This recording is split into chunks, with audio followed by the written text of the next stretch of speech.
जय हिंद दोस्तों, आज के वीडियो में हम पंचायती राज व्यवस्था के बारे में इंपॉर्टेंट फैक्ट जानने का प्रयास करेंगे। आइए वीडियो की शुरुआत करते हैं। यदि हम पंचायती राज की बात करें तो यह 73वें संविधान संशोधन अधिनियम 1992 के द्वारा लाया गया और 1993 में यह लागू किया गया। क्या पंचायती राज व्यवस्था इस संविधान संशोधन के माध्यम से भारतीय संविधान के भाग 9 में अनुसूची 11 जोड़ी गई और इस अनुसूची में कुल 29 विषय रखे गए, 29, ठीक है, और इसी में स्थान दिया गया पंचायती राज को। वर्तमान समय में भारत में 3 स्तरीय पंचायती राज व्यवस्था लागू की गई है। यदि आपसे पूछे कि भारत में त्रिस्तरीय पंचायती राज व्यवस्था का सिफारिश किस समिति ने किया था, तो वो थी बलवंत राय मेहता समिति।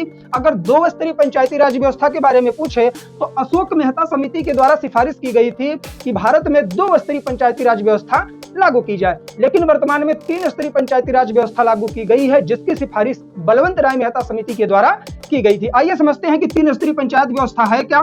तो पहला स्तर इसका ग्राम स्तर है, जिसमें ग्राम पंचायत आता है। मध्यवर्ती स्तर में आपको प्रखंड स्तर देखने के लिए मिलेगा, जहां पंचायत समिति मिलेगी। उसके बाद जिला स्तर पर जिला परिषद देखने के लिए मिलेगा। तो ये 3 जो इसके खंड हैं, यही त्रिस्तरीय पंचायत व्यवस्था कहलाता है। अब इससे रिलेटेड कुछ और इंपॉर्टेंट फैक्ट हैं कि पंचायती राज व्यवस्था में पंचायत में वोट देने का अधिकार 18 वर्ष की उम्र में प्राप्त होता है, जो एज यूजुअल पूरे भारतवर्ष में है कि यदि आप 18 वर्ष की उम्र रखते हैं तो मतदान करने के अधिकारी हैं। और पंचायत का चुनाव लड़ने के लिए आपकी उम्र कम से कम 21 ईयर 21 वर्ष की होनी चाहिए और इसका कार्यकाल 5 वर्ष का होता है पंचायत का।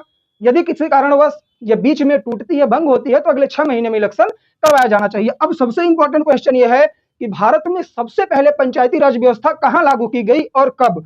तो 2 अक्टूबर 1959 को पंडित जवाहरलाल नेहरू के द्वारा राजस्थान के नागौर जिला में लागू की गई थी। इंपॉर्टेंट फैक्ट है, याद रखें।